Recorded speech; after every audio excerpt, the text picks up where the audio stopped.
Broken heart, you're too old to matter, Mama. We need your room for them now. Broken heart.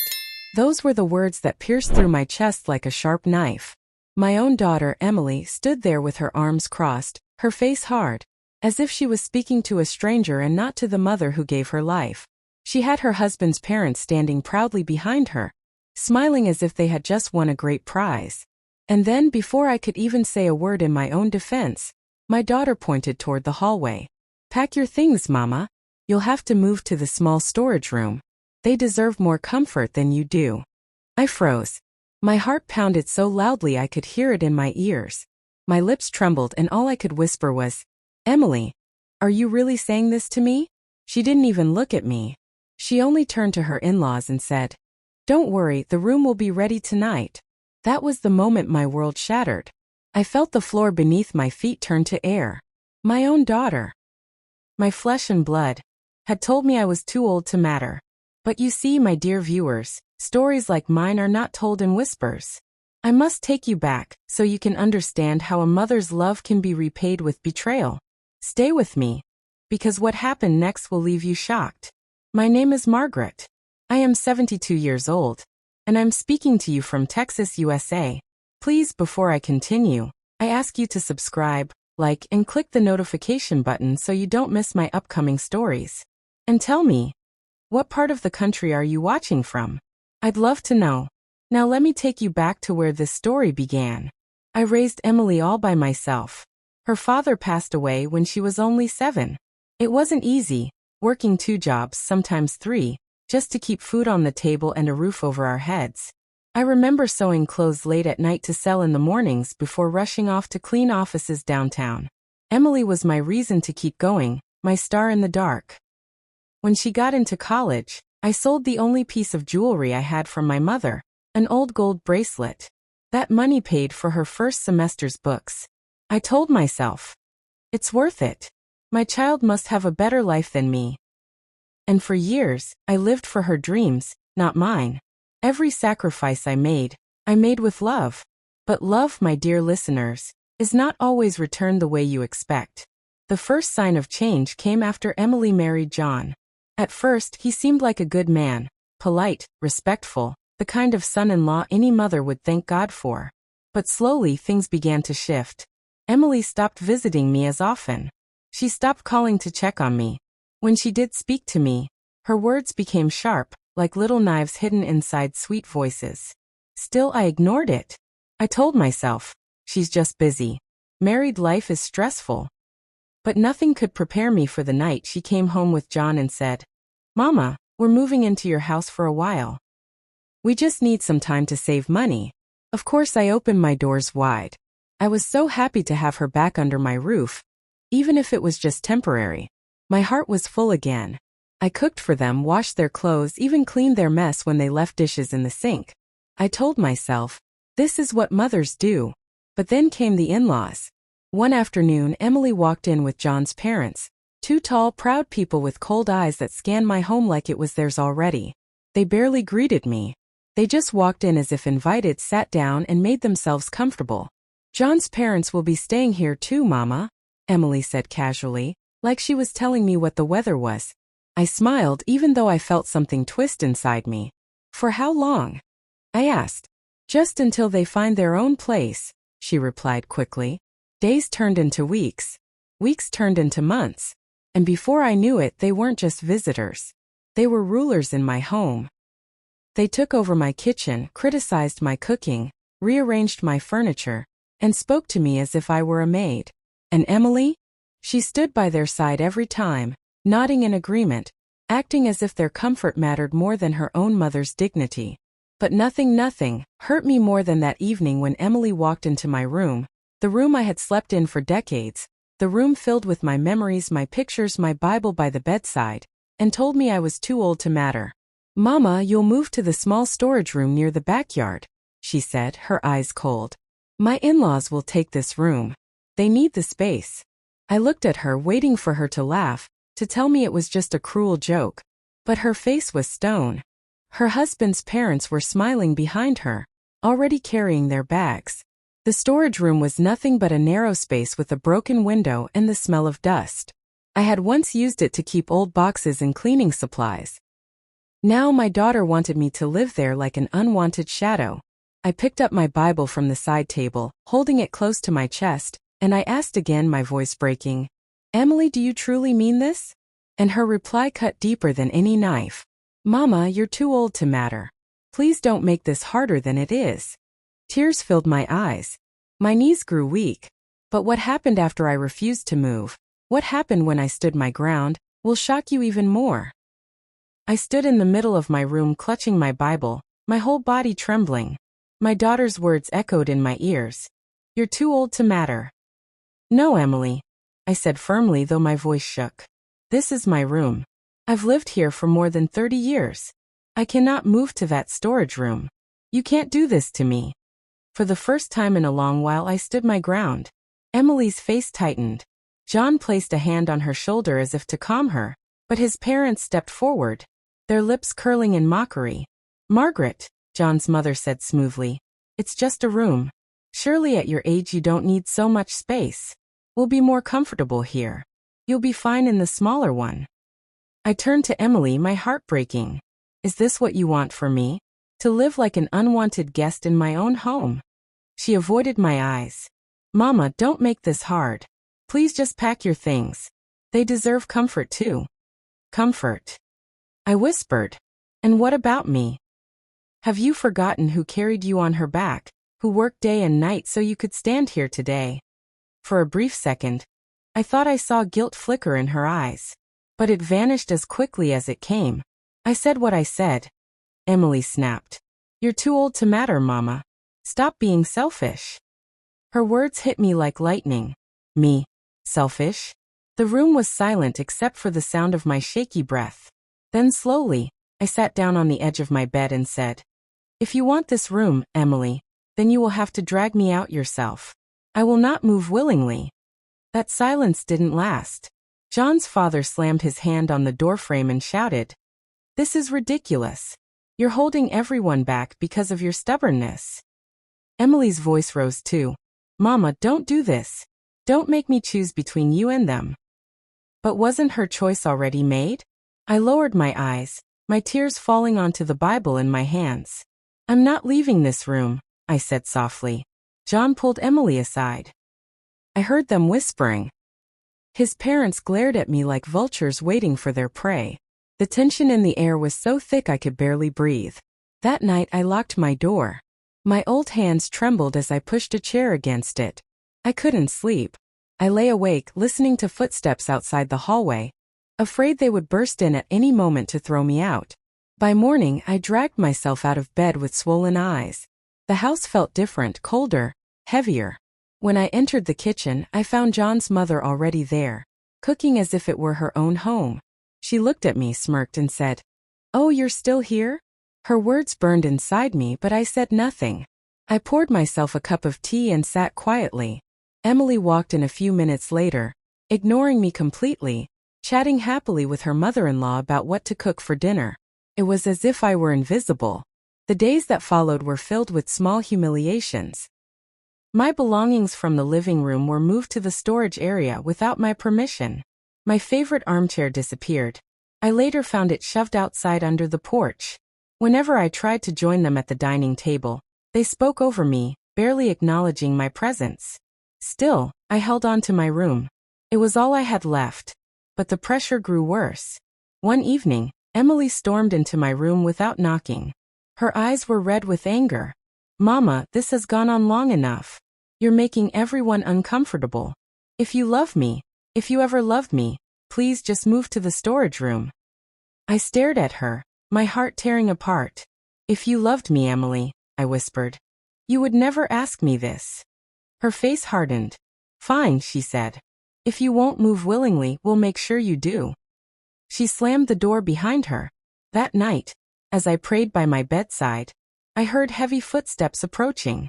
My hands froze on the Bible when the doorknob rattled violently. Someone was trying to open my locked door. I jumped to my feet, my heart pounding. I pushed the chair harder against the door. Then came the sound of angry voices outside. John's father's voice, Emily's voice, all speaking at once. And then a loud bang. They were trying to break my door down.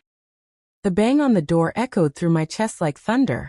I clutched my Bible tight against me, my whole body shaking. "Open this door, Mama." Emily's voice shouted from outside. "Stop being difficult. You're making a scene." "No."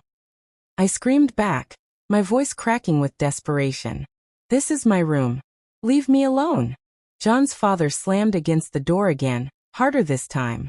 The chair I had pushed against it trembled, but held in place. I could hear John's mother muttering angrily, "She's an old woman.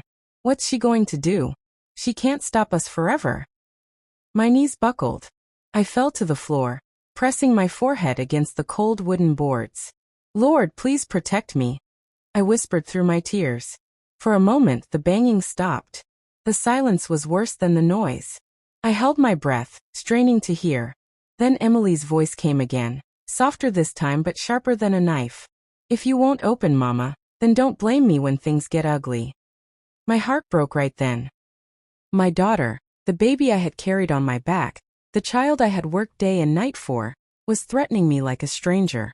Suddenly, footsteps retreated down the hallway. The house fell silent. I stayed on the floor for a long time, afraid to move, afraid they would return. When I finally dared to peek outside my window, I saw them all gathered in the living room, whispering angrily. John's father pointed toward my room with fury on his face, while Emily covered hers with her hands as if ashamed. That night I did not sleep at all. I sat on my bed, rocking slowly, praying and asking God to give me strength. The next morning, I walked into the kitchen to find my belongings piled up in cardboard boxes. My heart sank. "What is this?" I asked in a trembling voice. John's mother answered without even looking at me. "We're making space. Clearly you're not ready to share this house properly."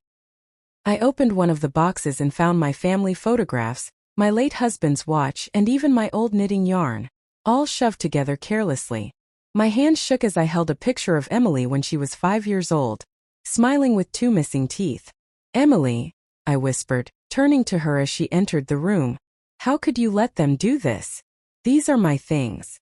She bit her lip, avoiding my gaze. "Mama, please just accept it. Stop fighting. You're too old to handle all this stress.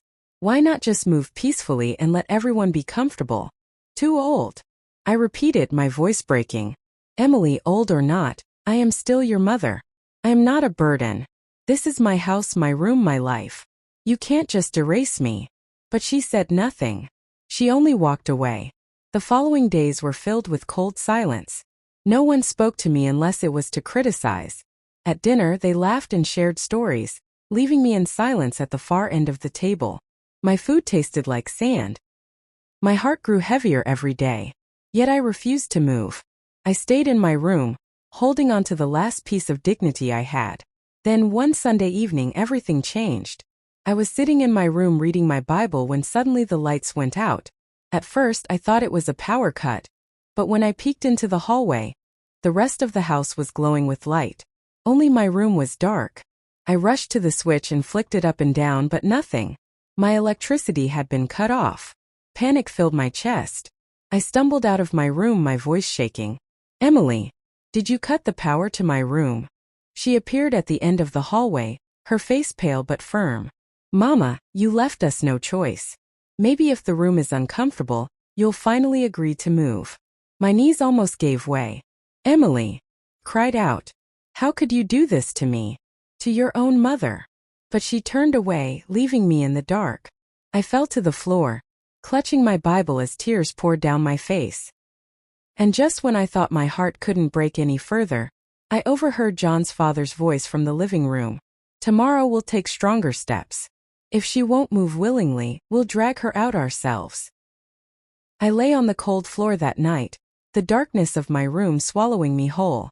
My heart pounded with fear, my breath coming in short gasps. Their voices from the living room replayed in my head like a nightmare.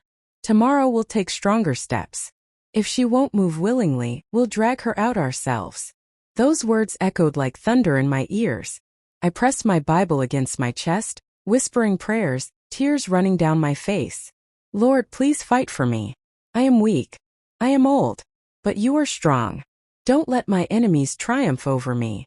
When dawn came, I barely had the strength to rise. My back ached, my eyes were swollen, and yet deep inside me a spark of strength refused to die. I opened my window and breathed in the fresh air. I thought of my husband, how proud he had always been of me. I thought of the nights I worked my fingers raw just so Emily could have food to eat. And I thought of how easily she had forgotten all of it. Still, I made myself get dressed. I brushed my gray hair, tied it neatly, and wore my simple blue dress. I wanted to face whatever was coming with dignity. When I stepped into the kitchen that morning, I found John's parents already seated at the table with steaming plates of eggs and bacon. Emily was serving them, smiling like the perfect daughter-in-law. She looked up when I walked in, her smile fading. "Good morning, Mama," she said, her voice cold. I nodded but said nothing. I poured myself a small cup of tea and sat alone at the far end. My stomach churned too much to eat. John's father cleared his throat loudly. "Margaret, we've been patient long enough. Today you are moving to the storage room. It's settled."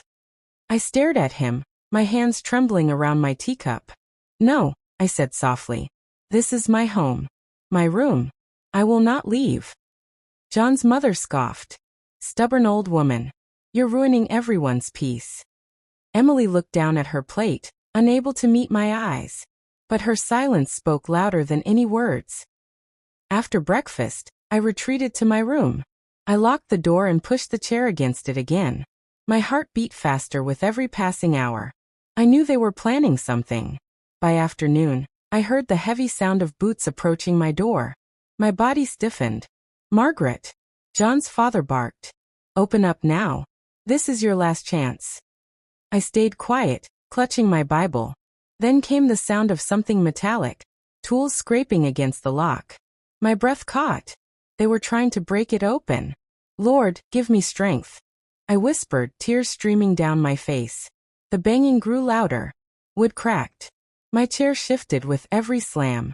I screamed, "Leave me alone. This is my room. You have no right."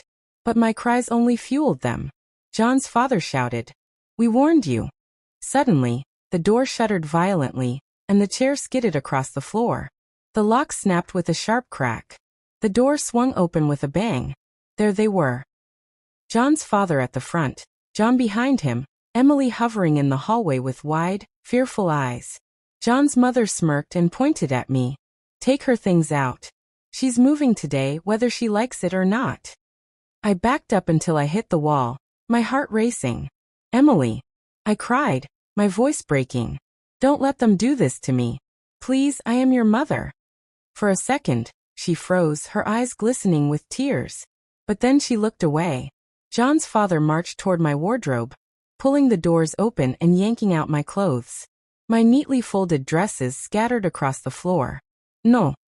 I screamed, rushing forward. I grabbed the clothes from his hands, but he shoved me back roughly. I stumbled and hit my side against the bedpost. Pain shot through me. "Mama, please don't fight," Emily finally whispered, her voice trembling. "Just do what they're asking. Please." I looked at her, my vision blurry with tears. "You're killing me, Emily," I whispered. "Piece by piece, you're killing me." And then John's father did the unthinkable. He grabbed my old family portrait, the one of me, my husband, and little Emily when she was only 6, and hurled it to the ground. The glass shattered into 100 sharp pieces.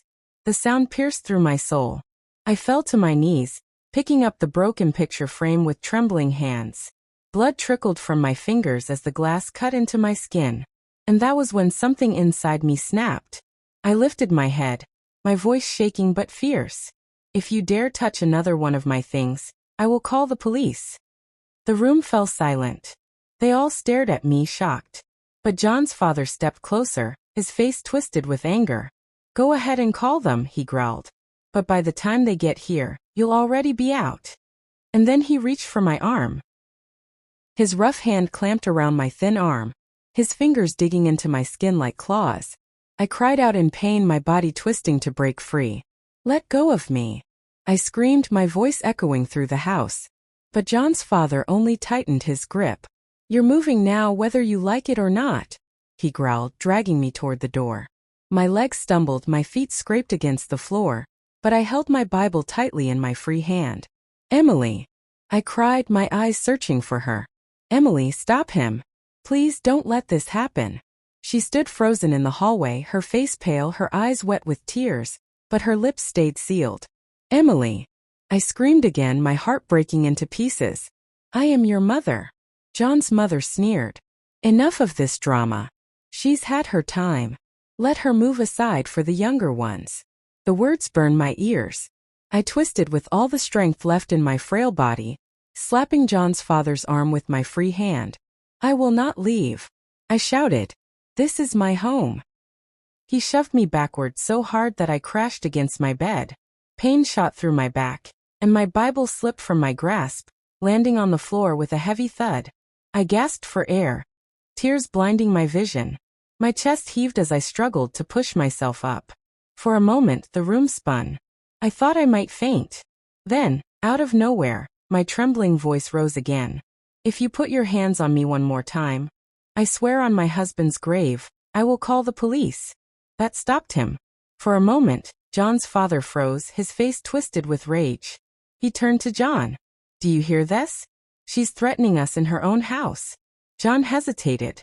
He glanced at Emily, then at me, his face torn with conflict. Maybe we should give her some time, he muttered. His father barked. Nonsense. This woman is manipulating all of you. She's selfish, clinging to a room she doesn't even need. Emily finally spoke, her voice shaking. Papa, please don't hurt her. She's still my mother. Still my mother. Her words should have comforted me, but instead they cut deeper. Still? As if my role in her life was fading away, like an old photograph left in the sun. John's father gritted his teeth but finally released my arm. My skin burned where his fingers had been, a red mark already forming. He pointed a finger at me. You may have won this round, but you won't win the war. Tomorrow we'll settle this once and for all. With that, he stormed out, dragging his wife behind him. John followed quietly, avoiding my eyes. Emily lingered for a moment, tears rolling down her cheeks. Mama, she whispered. Why are you making this so hard? Why am I making this hard? I asked, my voice hoarse. Emily, do you hear yourself? I raised you alone. I gave up everything for you. And now you let strangers treat me like this in my own house. Her lips trembled, but she said nothing. She turned and walked away, leaving me in the wreckage of my broken room. That night I sat on the floor with my Bible in my lap, staring at the shattered photograph of my family. My bloodied fingers traced over my late husband's smiling face. Henry, I whispered. If only you were here. Maybe she would listen. Maybe she wouldn't forget everything we built together. The silence was heavy. My tears fell silently onto the photo. For the first time in my life, I felt truly abandoned. The next morning, I tried to carry on as if nothing had happened. I made myself tea, watered the small flowers in the backyard, and even hummed an old hymn as I folded my clothes. I wanted to pretend things were normal. But deep inside, I knew the storm wasn't over. That evening, as the sun dipped below the horizon, I stepped outside for fresh air. The cool wind brushed against my face, giving me a small moment of peace. I looked up at the stars and whispered another prayer for strength. When I returned inside, the living room was quiet, too quiet. My footsteps echoed against the wooden floor as I approached, and then I froze. Right there, in the middle of the living room, stood John's father with a suitcase in his hand. Behind him, John's mother held another. Emily and John were by their side. And on the table I saw it. A set of house papers spread out neatly with a pen lying on top. My heart stopped. John's father looked straight at me and said with a smile that chilled my bones, Margaret, it's time you signed this house over to your daughter and her husband. You've lived long enough in it. Now it belongs to the next generation. I stared at the papers on the table, my mouth dry, my legs trembling so badly I thought they might give out beneath me. What is this? I whispered, my voice barely escaping my lips. John's father stepped forward confidently, his hand resting on the documents. It's simple, Margaret. You're old. You don't need this house anymore. You're struggling to take care of yourself. So, it's time to pass it on to people who can use it properly. Pass it on. My voice cracked. This is my home. I built my life here. I worked myself half to death for these walls. And now you want me to give it up as if it means nothing. John's mother smirked. We're not asking for nothing. You'll still have a roof over your head. You'll just live in the smaller room while the younger ones manage the house. Isn't that fair? Fair. I choked out, my tears burning. You want me to sign away everything I've ever worked for. You want me to erase myself. Emily finally stepped forward. Her hands were trembling, her eyes shiny with tears. Mama, please don't be stubborn. Think about it, you're not getting younger. One day you'll need someone to take care of you. If you give them the house, they'll be willing to help you in your old age. Her words sliced through me like a blade. Emily, I took care of you when you were helpless. Did I ever ask you to sign away your life to me? Did I ever tell you that you owed me everything you are? All I wanted was your happiness. And now you repay me by asking me to give up my dignity. She bit her lip and looked away. John, who had been silent all this while, finally spoke. Mama, don't see it as betrayal. Think of it as a transition. Times are changing. You need us now more than we need you. This is for your own good. For my own good? I repeated, my chest rising and falling with anger. For my own good is to stay in the home I built with my husband. For my own good is to sleep in the room that holds my memories, not to be cast aside like an old shoe. My voice grew stronger with every word. I will not sign. Not today. Not ever. John's father slammed his hand on the table so hard the papers fluttered. Don't be foolish, Margaret. You can't keep this house forever. You're weak, you're old, and you won't be around much longer. Do you want to leave this place in chaos when you're gone? Tears streamed down my face, but my voice held firm. If this house turns to dust when I'm gone, then so be it. But as long as I breathe, it will remain mine. Silence fell. Their eyes burned holes into me, but I stood tall, my hands clutching my Bible, my heart beating like a war drum. John's father leaned closer, his eyes narrowing. Then don't blame us for what happens next. With that, he snatched the papers off the table and stormed out of the room. His wife followed, muttering curses under her breath. Emily stood rooted to the floor, her shoulders shaking. For a moment, I thought she might run into my arms, apologize, beg for forgiveness. But she only whispered, Mama, why do you always make things so hard? And she too walked away. I sank into a chair, my body trembling, my tears falling freely. I prayed harder than I had ever prayed in my life. Lord, please, please don't let them take what is mine. Give me strength to stand against them. The house was quiet for a while. Too quiet. I should have known something was coming. That night, when I tried to go to sleep, I heard noises outside, footsteps, whispers, and then the sound of metal scraping. I rushed to the window and pulled the curtain aside. My heart nearly stopped. There, under the cover of darkness, John's father and mother were outside with strangers. Two strong men I had never seen before. They were pointing at my room, handing the men tools, and whispering furiously. And then I heard the words that froze my blood. Tomorrow night, we'll move her out by force. Papers or no papers. My blood turned to ice as I pressed my forehead against the cold window pane, staring at the shadowy figures outside. John's father pointed toward my bedroom window while those two strange men nodded. One of them patted the crowbar in his hand as if eager to use it. My stomach knotted. My own son-in-law's parents were planning to throw me out like garbage, and now they were bringing outsiders to help. I backed away from the window, my legs trembling so badly I had to lean on the wall for support. My lips quivered as I whispered, Lord, is this the end of me? Will I lose everything tonight? I fell to my knees beside my bed and prayed harder than ever before. God, if I must fight, then let me fight with your strength. If I must fall, let me fall holding on to my faith. I didn't sleep that night. I sat in the dark clutching my Bible, listening to every sound, every creak of the floor, every whisper of the wind.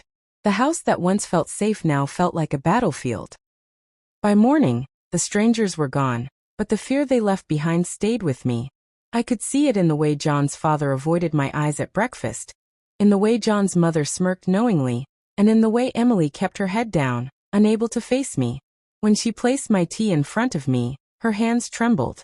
For a moment, I saw the little girl she once was, the one who used to bring me cups of water when I worked late nights, the one who once told me she would build me a big house when she grew up. I wanted to grab her hands and shake her, to scream, Emily, can't you see what you're doing to me? But the words died on my lips.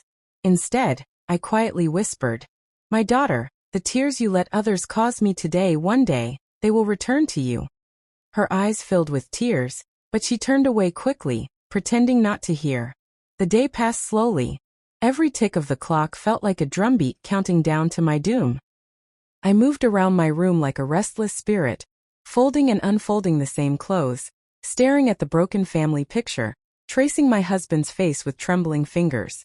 At one point I thought of leaving, packing my bags and walking out before they had the chance to throw me out. But where would I go? This was my only home. I had nowhere else. By evening I made a decision. If they were going to come for me, they would not find me unprepared.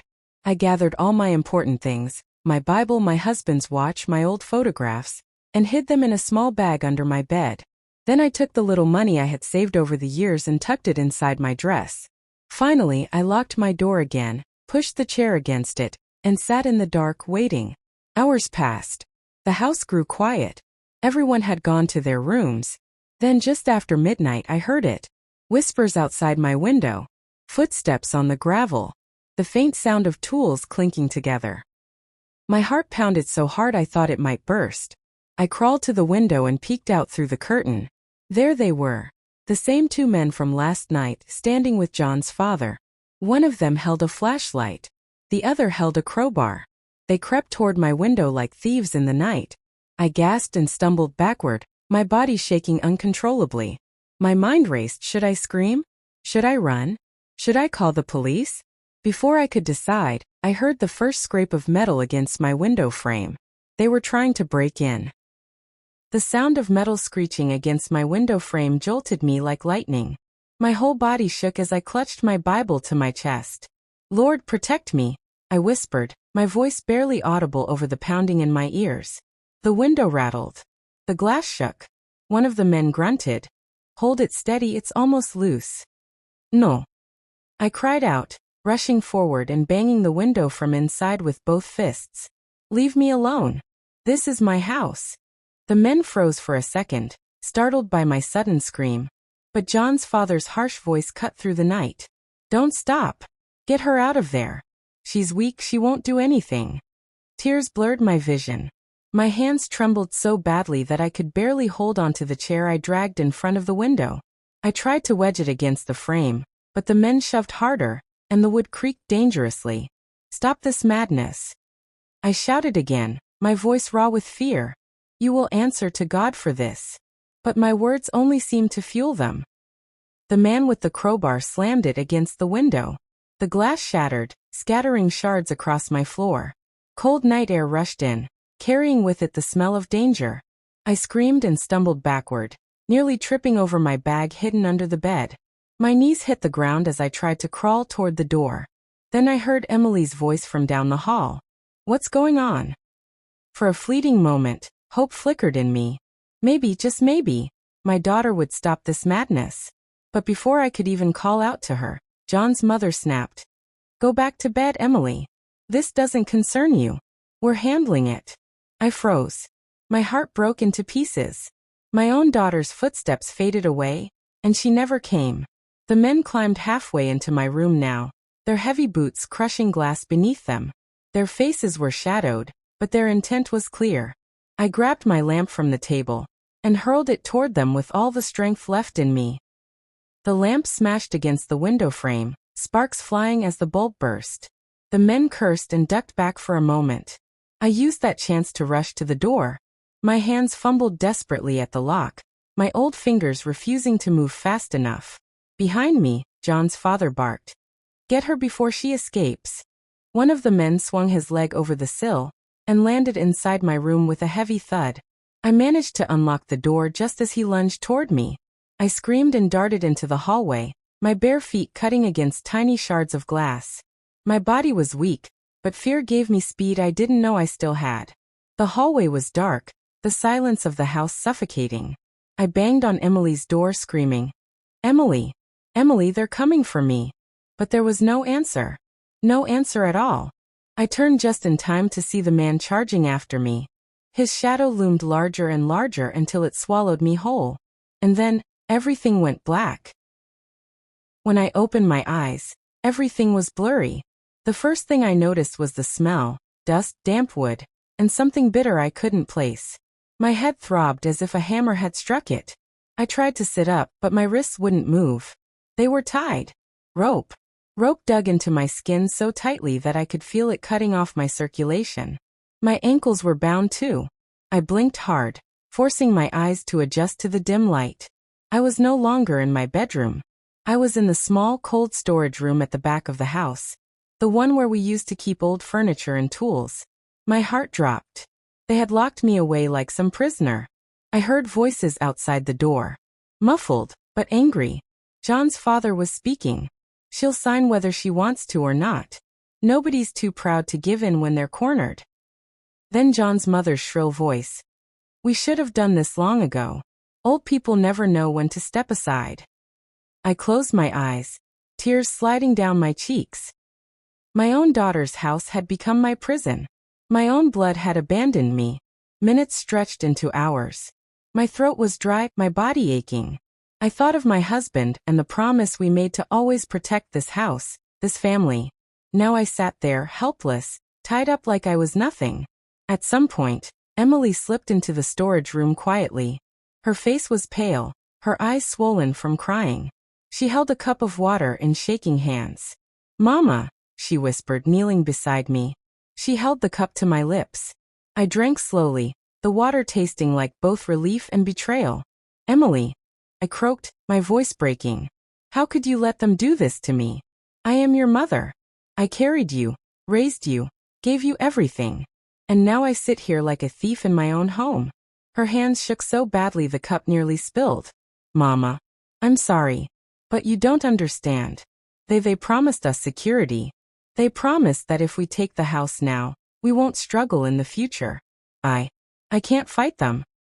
I'm too weak." I stared at her, my heart burning. "Too weak? Emily, you are my daughter. If you will not fight for me, then at least don't be the one holding the knife against me." Her tears fell fast. She dropped the cup, stood quickly, and rushed out without another word. The door slammed, leaving me in darkness again.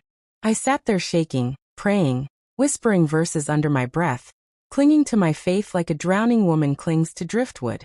Hours passed until the door creaked open again. But this time, it wasn't Emily. It was the two strange men. They stepped inside, carrying the same papers John's father had waved at me days earlier. One of them tossed the papers onto my lap. The other pulled out a pen. "Sign," the taller one ordered. "Sign, or we make sure you never step foot in this house again."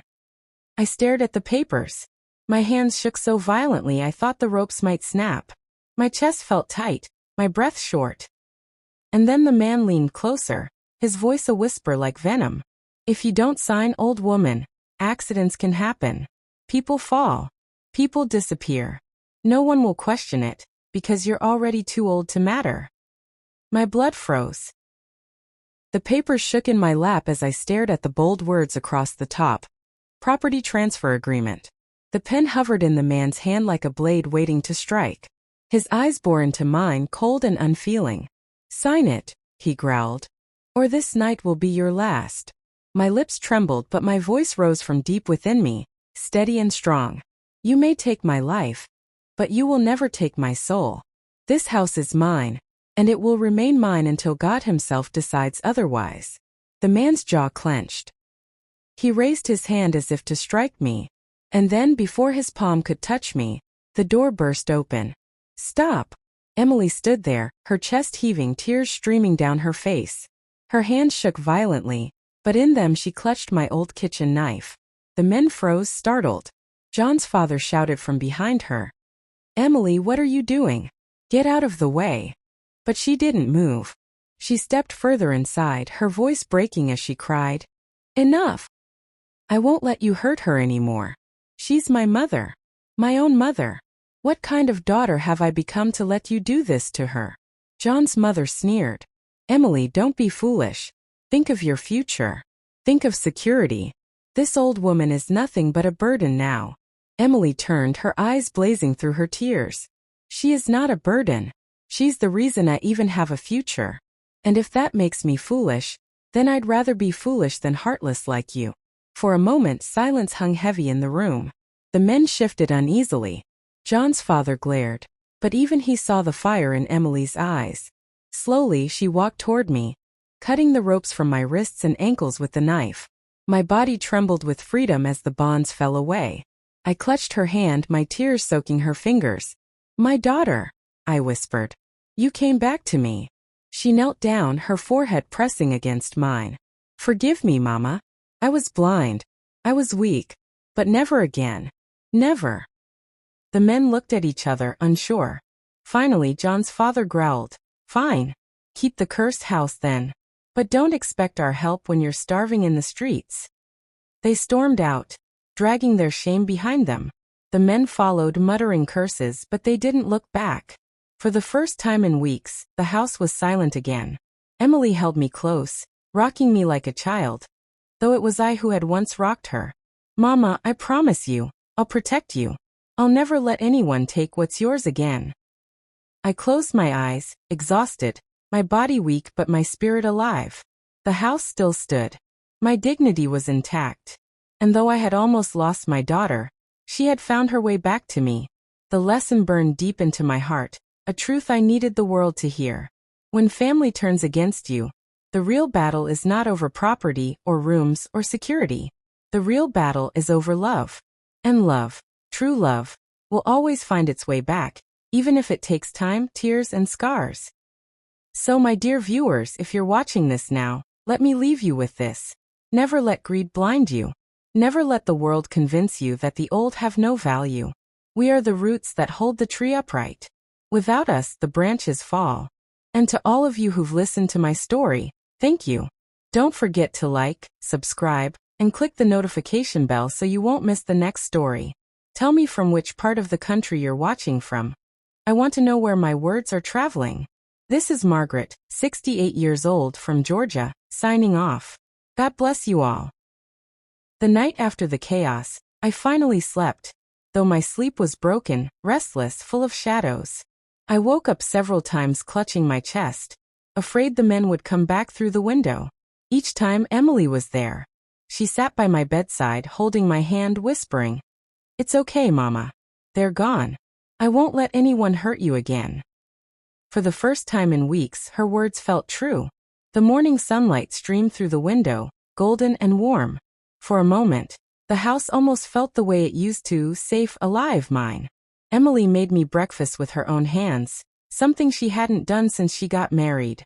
Scrambled eggs, toast, and tea. She placed the tray gently in front of me. "Yet, Mama, you need your strength back." I smiled weakly. "Ah, my daughter, I never thought I'd see this day again." She lowered her eyes, guilt heavy in her voice. "I should have fought for you sooner. I was blinded, Mama.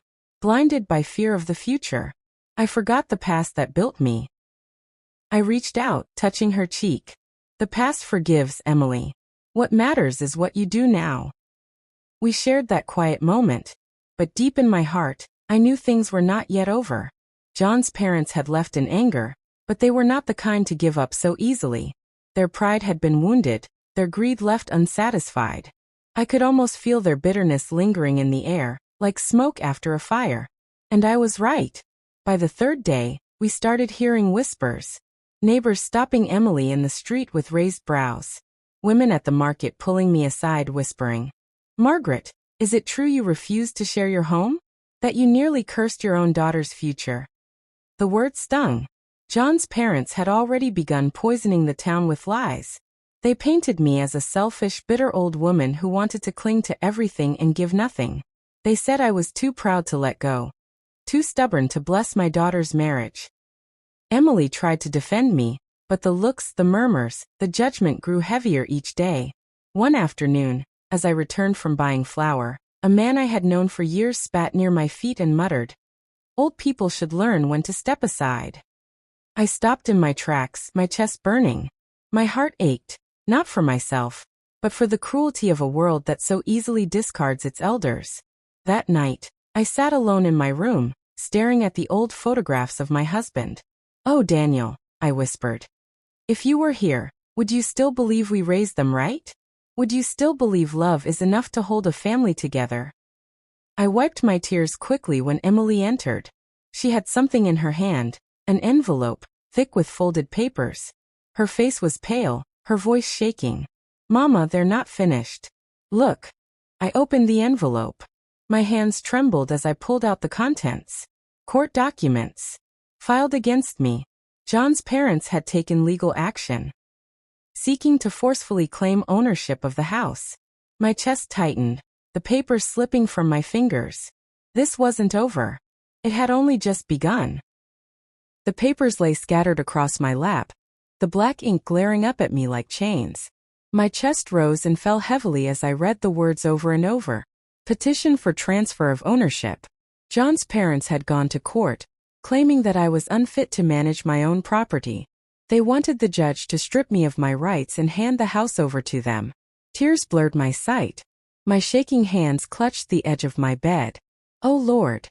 Now they want to bury me while I'm still alive. Emily sat across from me, wringing her hands.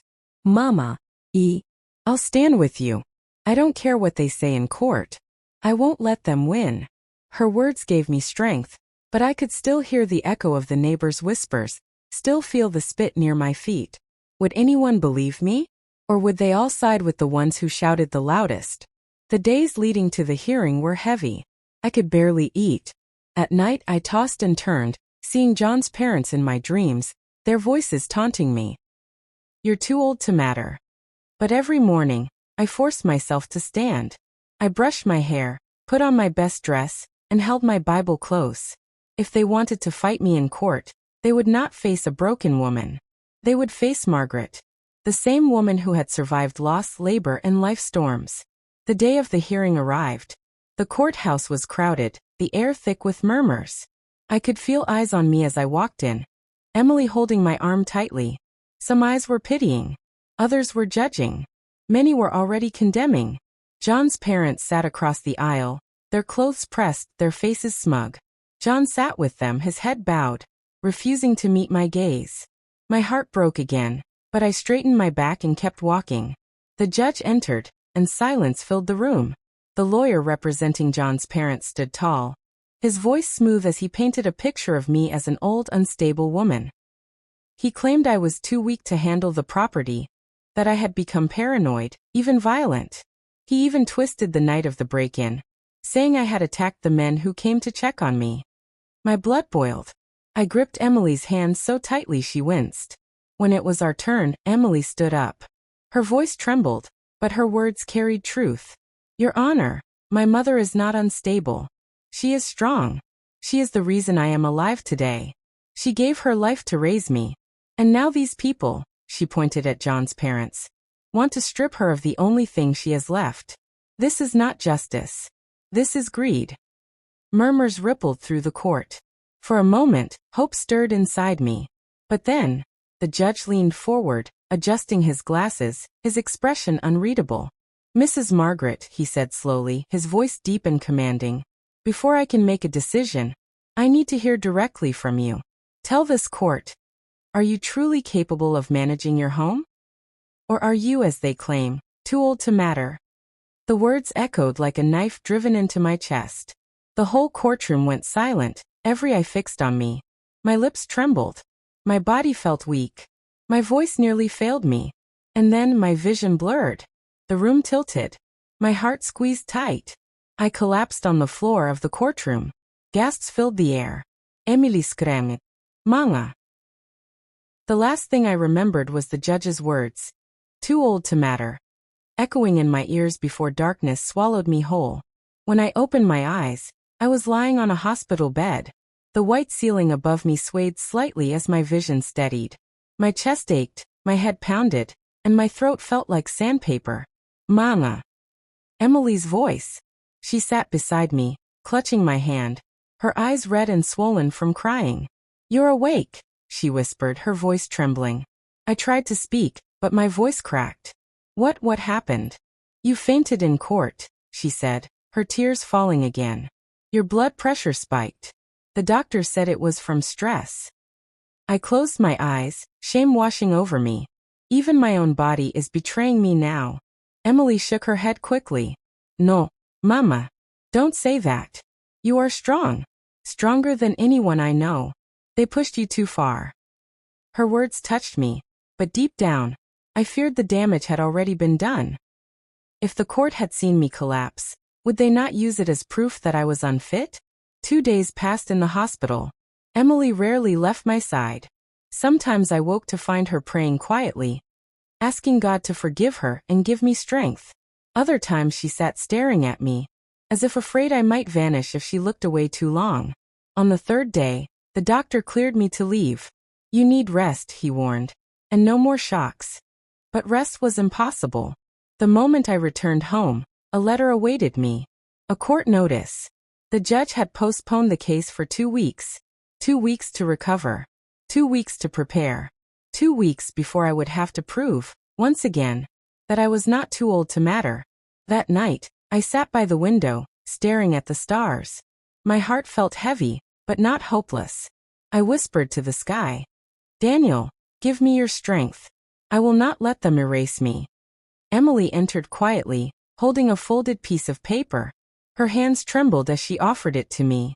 Mama, I need to show you something. I opened it slowly. My eyes widened as I read. It was a signed affidavit. From John. In it, he supported his parents' claim, stating I was unstable, paranoid, and unsafe to live alone. My chest tightened. My tears spilled freely. My own son-in-law, the man I welcomed into this family, now writes against me? Emily collapsed at my feet, sobbing. I begged him not to, Mama. But he said if he doesn't stand with his parents, they will disown him. He chose them over me. Over us. My hand shook so badly that I dropped the paper. It fluttered to the floor like ashes from a fire. And then from outside the window I heard voices. Loud, angry voices. I rushed to the curtain and pulled it aside. My blood ran cold. John's parents stood outside the gate with a group of neighbors, holding signs and shouting. Selfish old woman. Too old to matter. Give up the house. A crowd had gathered, their chants growing louder, their fists raised. And right there, at the front of the mob, was John. The chants outside shook the very walls of my home. Selfish old woman. Too old to matter. Give up the house. I pressed my hands against the window frame, my heart hammering in my chest. Torches and lanterns lit up the night, casting the faces of the crowd in harsh, angry shadows. And at the very front, my son-in-law John, his fist raised high, his face twisted with bitterness. My breath caught. My God! How did it come to this? My own blood, leading a mob against me? Emily rushed to my side, her hands trembling as she tried to pull me back. Mama, don't look. Don't listen. They don't know the truth. But their voices pierced through the glass like knives. She's cursed, someone shouted. She'll drag her daughter down with her. Another voice added. Kick her out tonight. Tears streamed down my face. My knees buckled, but I forced myself to stand tall. I would not let them see me broken. I opened the window just a crack and shouted, my voice rising above the chaos. Shame on you. Shame on all of you. Have you no respect for age? For sacrifice? For motherhood? This is my home. My blood built these walls. And I will not be erased. The crowd roared louder, their anger feeding off one another. Some threw stones that clattered against the gate. Others shook the fence as if they wanted to rip it down with their bare hands. Emily clung to me, crying, Mama, please. Let's call the police. But before we could move, John's father stepped forward, his voice booming. Listen, everyone. This woman is a danger to herself and to us all. We're here to protect Emily. To protect the future. If she won't leave willingly, we'll drag her out tonight. The mob cheered. My blood froze. Suddenly, the gate rattled violently. Then with a loud crash, it swung open. The mob poured into the yard like a flood. Emily screamed and tried to block the door, but the weight of their footsteps shook the floorboards. I grabbed my Bible with trembling hands, holding it tight against my chest. My voice cracked as I prayed aloud. Lord, if this is my last night, then let me die with dignity. But if it is not, then strike down this evil before it destroys us all. The front door shuddered under heavy blows. Once, twice, a third time. With each hit, wood splintered. Emily clutched me, sobbing uncontrollably. Mama, they're going to break in. And then, with a deafening crack, the door burst open. The mob surged inside. And leading them was John himself, holding a hammer in his hand. The door burst open with a thunderous crack, and suddenly my living room was filled with bodies. Angry faces, shouting voices, fists waving in the air. The scent of sweat, smoke, and rage clung to the air. And at the center of it all, John. His eyes were wild, his grip tight around the hammer in his hand. "Get out of this house," he shouted, his voice sharp as a blade. "It doesn't belong to you anymore." Emily stepped forward, shielding me with her body. Her voice shook but did not break. "John, stop this. This is my mother. How dare you raise your hand against her?" But John didn't flinch. He raised the hammer higher. And for one terrifying moment, I thought he would bring it down on me. I closed my eyes, clutching my Bible, whispering, "Into your hands, Lord. Into your hands." Then, bang, bang, bang. 3 gunshots split the night. The mob froze. The hammer slipped from John's hand and clattered to the floor. At the doorway stood 2 police officers, their weapons drawn, their faces stern. Behind them, flashing red and blue lights flooded the yard. "Everyone step back," the lead officer barked. "This is an unlawful gathering. Drop your weapons and leave immediately." The crowd, so loud and fearless minutes ago, suddenly trembled like children caught stealing. Some dropped their sticks, others raised their hands, and slowly, they began to retreat. John's parents tried to argue, shouting about protecting family and an old woman losing her mind, but the officers silenced them with a glare. "One more word and you'll spend the night in jail." Within minutes, the mob scattered into the night like ashes blown by the wind. Silence fell. I sank into the nearest chair, my body trembling so badly I could hardly breathe. Emily held me, sobbing into my shoulder. The officers approached gently. "Ma'am, you are safe now. We received an anonymous call about an attack forming outside your home. Whoever made that call saved your life tonight." I frowned, confused. Anonymous call? Before I could ask further, one of the neighbors appeared at the doorway, stepping carefully inside. It was Mrs. Carter, a woman who had lived 2 houses down for years. She clasped her hands together. "I'm sorry, Margaret," she said softly. "I should have spoken up sooner. I watched what they were doing to you, and I couldn't stay silent anymore. You are not too old to matter. Not to me. Not to this community." My heart swelled. For the first time in so long I felt seen. The days that followed were heavy but healing. The court, shaken by the mob's attack, moved quickly to rule in my favor. The affidavit John had signed was thrown out for being coerced. My ownership of the house was secured. John was arrested briefly for leading the mob but released on bail. Emily, however, made her choice. She packed her things and left him. Her voice was steady when she told me, "Mama, I choose you. I choose truth. I will not stand with anyone who dishonors the woman who gave me life." We wept together that day, our bond restored not by words but by fire. And as the weeks turned into months, something beautiful began to happen. Neighbors who once turned their faces away now came to visit. Children from the street stopped by to hear my stories. Even the church invited me to speak on Sunday mornings. It was as if the world had remembered something it had forgotten, that age is not weakness, and sacrifice is not to be discarded.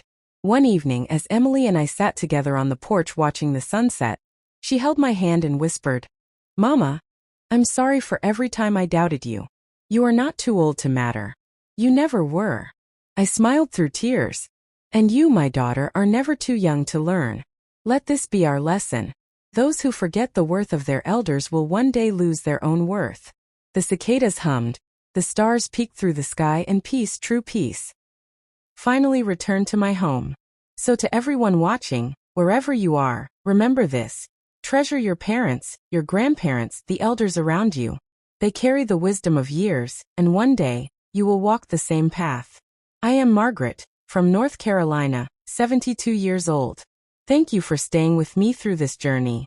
Don't forget to like, subscribe, and click the notification bell so you won't miss the next story. And please tell me in the comments, what part of the country are you watching from? Because your stories matter too. And no one, no matter how old, is ever too old to matter.